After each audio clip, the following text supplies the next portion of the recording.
Lectures के अंदर हम फिर से देखेंगे 11 साइंस का फिजिक्स। एंड हमने पिछले लेक्चर्स के अंदर पढ़ा था, हमारा जो चैप्टर चालू था वो था यूनिट्स एंड मेजरमेंट। ठीक है, so this is our lecture based on the 11 science physics chapters units and measurement. Myself Professor JB Jani from SK Education Hub 9427729500.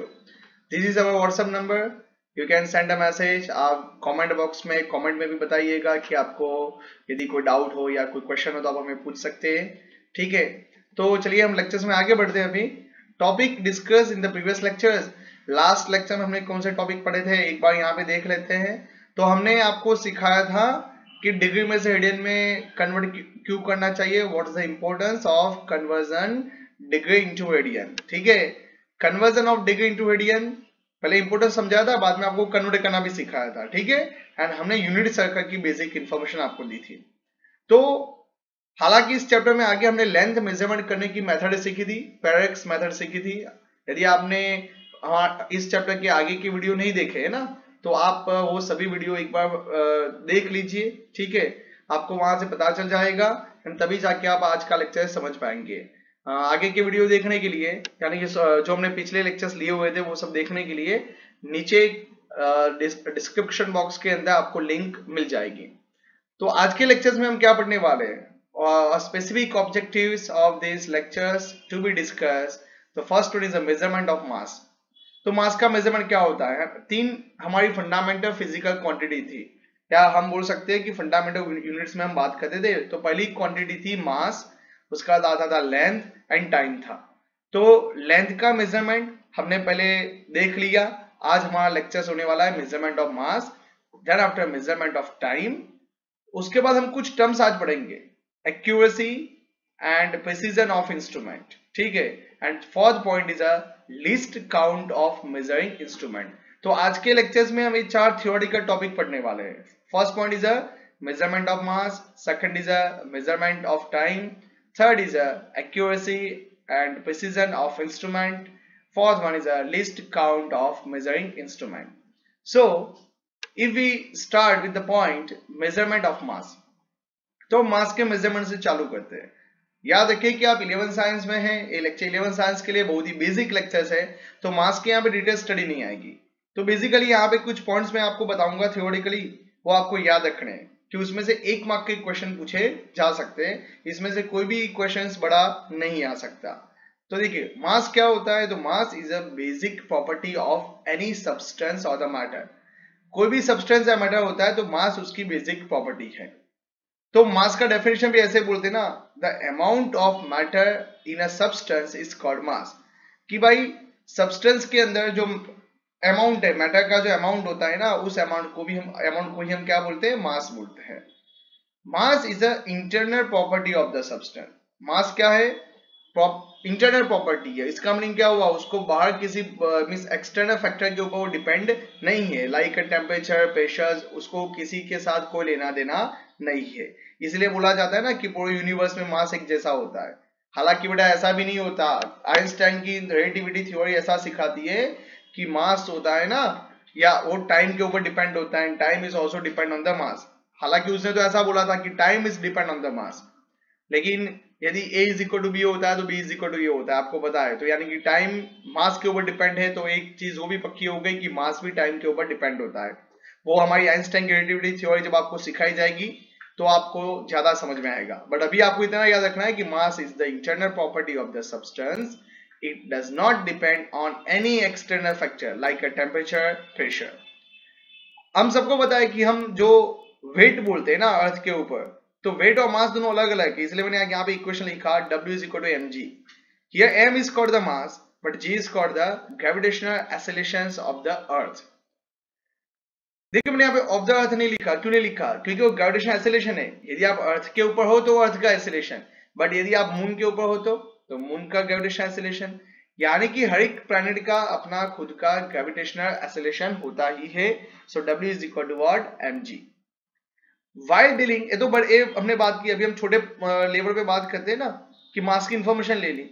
While dealing with the atoms and molecules, atoms और molecules बहुत ही छोटे छोटे होते हैं, तो उसका मास KG, ग्राम उसमें नहीं होता है ना, ग्राम केजी ऐसे नहीं होता, उसके मास का यूनिट होता है AMU, है ना। तो unit of mass consider as AMU, उसका यूनिट बड़ा बड़ा नहीं होता है, एटम्स और मॉलिक्यूल्स बहुत ही टिनी पार्टिकल्स है, तो उसका यूनिट क्या होता है, उसके मास का यूनिट होता है AMU, एटॉमिक मास यूनिट। तो उसकी डेफिनेशन क्या है, आपको सिर्फ इतनी याद रखनी है ना, ये समझाया जाएगा आपको 12th साइंस के अंदर। The 1/12th mass of an unexcited atom of carbon 12 और 6C12, कार्बन का आपने मास निकाला और उसका आपने 12th पार्ट किया, तो उस 12th पार्ट को बोला जाता है 1 AMU, ठीक है। तो एग्जाम्पल के लिए हम बोले कि कार्बन का मास आपने निकाला 24 जितना, ओके, यूनिट भूल जाओ, कोई 24 निकाला, उसका 12th पार्ट यानी कि 24 डिवाइड बाई 12 यानी कि 2, तो वो 2 को 1 AMU बोला जाएगा। तो उसी तरह से 1 AMU की वैल्यू कितनी निकल के आई, तो आपको याद रखनी है मोस्ट टाइम भी आपके लिए आज के लेक्चर में कि 1 AMU is equal to 1.66 into 10⁻⁻27 kg। बेटा देखिए AMU और kg के बीच का रिलेशनशिप यहाँ पे दिखाया हुआ है, आपको एक मार्क के अंदर पूछा जा सकता है कि 1 AMU is equal to how much kg। So 1 AMU is equal to 1.66 into 10⁻⁻27 kg, ठीक है। तो यहाँ पे हम देखा, अभी हम बात करते हैं कि ऐसे जो मास होते हैं उसको किस तरह से मेजर किया जाता है। तो method used to measure small mass is mass spectrograph. Mass spectrograph की एक मेथड है, उसके ऊपर से इंस्ट्रूमेंट भी बन चुका है, एंड तब जाके हम ऐसे छोटे छोटे पार्टिकल के मास निकाल सकते हैं। उसमें electric field and magnetic field की ट्रेजेक्टरी का यूज किया जाता है। हालांकि आप ये 12th साइंस में भी नहीं सीखेंगे, ये आगे जाके आपको इंजीनियरिंग के अंदर जब आप पढ़ेंगे मैकेनिकल मेजरमेंट एंड मेट्रोलॉजी नाम का एक सब्जेक्ट आता है, उसमें आपको बताया जाता है कि भाई कि मास स्पेक्ट्रोग्राफ होता है ना, उसमें इलेक्ट्रिक और मैग्नेटिक फील्ड की जो ट्रेजेक्टरी होती है, उस ट्रेजेक्टरी को मास के साथ इमर्ज करवाया जाता है, दोनों के बीच में रिलेशनशिप डिराइव की जाती है, ठीक है। तो ये हुआ मेजरमेंट ऑफ मास। अभी आपको सवाल आएगा सर ये तो छोटे पार्टिकल के लिए बात हुई, यदि किसी प्लैनेट का मास निकालना है, अर्थ का मास निकालना है, तो वो कैसे निकाला जाएगा। तो वो निकाला जाता है like large mass is like earth, moon etcetera can be measured with the help of Newton's law of gravitation, ठीक है। तो ये आप सीखेंगे आने वाले चैप्टर्स के अंदर कि बड़े जो अर्थ है, मून है, उसका मास न्यूटन्स लॉ ऑफ ग्रेविटेशन की मदद से उसके इक्वेशन के थ्रू निकाला जाता है। तो बेटा ये बात हुई मेजरमेंट ऑफ मास की। तो अभी आगे बढ़ते हैं मेजरमेंट ऑफ टाइम। तो मेजरमेंट ऑफ टाइम क्या होता है, बहुत ही सिंपल है। तो भाई to measure any time interval we need a clock. कोई भी चीज मेजर करने के लिए हमें क्या चाहिए, घड़ी का इस्तेमाल करना पड़ेगा, है ना। विदाउट क्लॉक हम उसको मेजर नहीं कर सकते। अभी जो हमारे पास लेटेस्ट में देखिए, आप क्लॉक का यदि इतिहास देख लेते हो ना, तो पेंडुलम वाली क्लॉक आ गई, उसके बाद आप देखते हो कि एटॉमिक क्लॉक तक का जमाना हो चुका है। तो समटाइम ये जो क्लॉक होती है ना, एटॉमिक क्लॉक, उसमें जो वाइब्रेशन का फंडा यूज हुआ ना, वो है सीजियम। उसमें कौन सा मटेरियल होता है, सीजियम के जो पीरियोडिक वाइब्रेशंस होते हैं उसके ऊपर से घड़ी का यानी कि क्लॉक बनाई जाती है। क्लॉक का जो कोडिंग होता है, क्लॉक का जो प्रोटोटाइप होता है, वो सीजियम के वाइब्रेशंस के ऊपर डिपेंड है। ओके, ये चीज आपको सब समझ में आए कि नहीं आए कोई बात नहीं, अभी आप 11th साइंस में हो, इतना याद रखिए कि उसमें किसका फंडा है, सीजियम मटेरियल का फंडा यूज किया हुआ है, सीजियम के वाइब्रेशंस का, ठीक है। तो ये हुआ मेजरमेंट ऑफ टाइम। अभी हम सबसे इंपॉर्टेंट थ्योरी पढ़ेंगे आज के लेक्चर्स की। तो आप यहाँ पे ध्यान से देखिए, यहाँ पे एक्यूरेसी एंड प्रिसीजन की बात होने वाली है। तो पहले एक्यूरेसी की डेफिनेशन क्या है। So accuracy, the accuracy of a measurement is a measure of how close the measured value is to the true value of the quantity. मुझे पक्का भरोसा है कि आपको कुछ भी समझ में नहीं आया, है ना। हमने पढ़ा, आप बोलेंगे सर बिल्कुल भी समझ में नहीं आया, तो देखिए एक बार फिर से पढ़िए क्या लिखा है। The accuracy of a measurement, किसी भी मेजरमेंट की एक्यूरेसी वो क्या है, is a measure of how close the measured value is to the true value of the quantity. Measured value true value के कितने क्लोज है, कितने नजदीक है, उसको एक्यूरेसी बोला जाता है। आप बोलेंगे सर चलो अभी भी 50% तक ही समझ में आया या 30-40 नहीं आया समझ में, आगे कोई बात नहीं। आई एम एश्योर कि 2 मिनट के अंदर आप पूरा खेल समझ लेंगे। लेकिन उससे पहले मैं प्रिसीजन की डेफिनेशन बताता हूं कि precision tells us to what resolution or limit the quantity is measured. Precision क्या बताता है कि कितनी लिमिट तक किसी भी क्वांटिटी को मेजर्ड किया है ना, वो बताता है प्रिसीजन। आप बोलेंगे सर नहीं समझ में आ रहा है ना? मुझे पता है कि एक दोनों डेफिनेशन सुनने के बाद बच्चे थोड़े से कंफ्यूज हो जाते हैं, तो इसको समझते हैं हम एक एग्जाम्पल के तौर पे। ठीक है, पहले मैं आपको यहां पे एक चीज दिखाता हूं। चलिए आपके सामने क्या है, आप बोलेंगे सर दिस इज क्लॉक, एक घड़ी है। ठीक है, तो चलो ए क्या है? आप बोलेंगे सर ए भी क्लॉक का ही फंडा है, ए भी घड़ी है। तो क्लॉक नंबर 1 है ना, यहां पे देखिए कितने बजे, तो आप बोलेंगे सर घड़ी में दिखाई देते 6:18। ठीक है ना, 6:18 6 hours and 18 minutes। दूसरे नंबर की क्लॉक में देखिए क्या दिखाई देता है आपको, आप बोलेंगे सर यहाँ पे तो आवर भी दिखाई देता है, मिनट भी है और सेकंड भी है। तो 20 hours 27 minutes and 27 सेकंड है। तो घड़ी जो फर्स्ट घड़ी है क्लॉक नंबर 1 है ना, उसमें आप सिर्फ आपकी हम वहां पे सिर्फ मिनट तक बोल सकते हैं। मैं आपको बोलूं कि 6:18 कितनी सेकंड हुई, तो आप बोलेंगे सर घड़ी एक है ना, वो हमें सेकंड तक के आंसर नहीं दे सकती, वो हमें सिर्फ आवर और मिनट ही दिखा सकती है। बट सेकंड क्लॉक में हम परफेक्शन के साथ बोल सकते हैं ना कि कितने सेकंड हुए। अब ये 27 है, बाद में 28 होगा, 29 होगा, तो आप एग्जैक्ट बोल सकते हो। ठीक है, तो इन दोनों में से एक्यूरेट कौन है? तो आप बोलेंगे सर, हालांकि बच्चे बोलते clock number B 2 second number की क्लॉक, तो ये गलत है। सेकंड नंबर की क्लॉक को बोला जाता है प्रिसाइज बोला जाता है। तो ये जो क्लॉक है ना, वो हाई प्रिसाइज है। तो प्रिसाइज की डेफिनेशन समझिए, precision tells us to what resolution or limit the quantities measure. यहां पे कौन सी क्वांटिटी थी? टाइम थी। तो क्लॉक नंबर 1 में टाइम सिर्फ मिनट तक मेजर किया गया, बट क्लॉक नंबर 2 में टाइम सेकंड तक मेजर हुआ। तो ज्यादा लिमिट किसकी मिली हमें? यहाँ पे क्लॉक नंबर 2 में हमने सेकंड तक मेजर किया है ना, उसका रिजोल्यूशन ज्यादा है, तो इसीलिए क्लॉक नंबर 2 का प्रिसीजन ज्यादा हुआ। तो आप बोलेंगे चलो सब प्रिसीजन तो समझ में आ गया कि पॉइंट के बाद कौन ज्यादा मेजर करता है, कितने डिजिट तक, उसको प्रिसाइज बोलते हैं। तो एक्यूरेसी क्या है? तो उसके लिए आपको एक एग्जांपल देता हूं। मैं आपको एक एग्जांपल बोलूं, find out the length of the rod. आपके सामने मैंने यहाँ पे एक रॉड वहां पे रखा है, मैं बोलूं इसका लेंथ निकालो। तो चले, हम 4 बच्चे थे यहाँ पे, 4 स्टूडेंट्स थे, श्रुति, मन, प्रियांशी एंड अंश। तो ये जो 4 बच्चे थे, 4 बच्चों को मैंने बोला कि बेटा आप अपने अपने हिसाब से इसकी लेंथ निकालिए। तो श्रुति ने लेंथ निकाली 10 सेंटीमीटर, मन ने निकाली 11.5 सेंटीमीटर, प्रियांशी ने निकाली 14.23 सेंटीमीटर एंड अंश ने निकाला 10.579 सेंटीमीटर। तो यहां पे यदि हम पहले प्रिसीजन की बात करते हैं, तो श्रुति ने सिर्फ 10 ही बोल दिया है, उसके बाद उसने कुछ स्पेसिफाइड नहीं किया। मन ने क्या बोला? पॉइंट के बाद एक डिजिट तक वो परफेक्ट गया, 11.5 है। सर उसने ऐसा बोला कि 11 नहीं है, 12 नहीं, 11.5 है। प्रियांशी ने बोला कि सर नहीं है, 14.23 है, यानी कि उसने पॉइंट के बाद 2 डिजिट लिए, और अंश ने कितने लिए? पॉइंट के बाद 3 डिजिट लिए। तो ज्यादा प्रिसाइज कौन हुआ? अंश हुआ। सो अंश इज मोर प्रिसाइज, अंश प्रिसाइज हुआ। लेकिन एक्यूरेट कौन हुआ तो फिर इसमें से?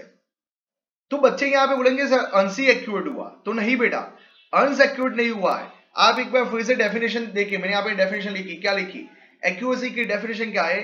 The accuracy of a measurement is a measure of how close the measured value is to the true value of the quantity. तो ये जो है ना, श्रुति, मन, प्रियांश ने जो किया उसको मेजर्ड वैल्यू बोलते हैं।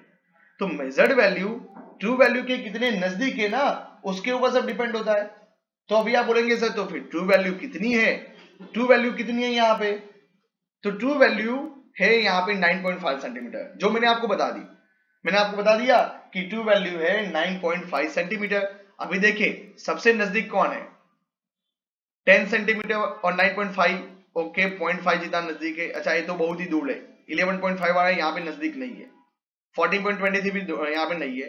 अंश ने बोला था 10.5, लेकिन ये है 9.5, तो गैप कितना है? 1 सेंटीमीटर का। तो सबसे नजदीक कौन है? श्रुति का आंसर ट्रू वैल्यू के सबसे नजदीक है, तो बोला जाता है श्रुति इज मोर एक्यूरेट। तो आई होप सो कि आप समझ गए होंगे कि मेजर्ड वैल्यू ट्रू वैल्यू के कितने नजदीक है उसको एक्यूरेसी बोला जाता है। एक और एग्जांपल लेते हैं, चलिए यहाँ पे अगेन मैं आपको बोलूं कि find out the lot of this line.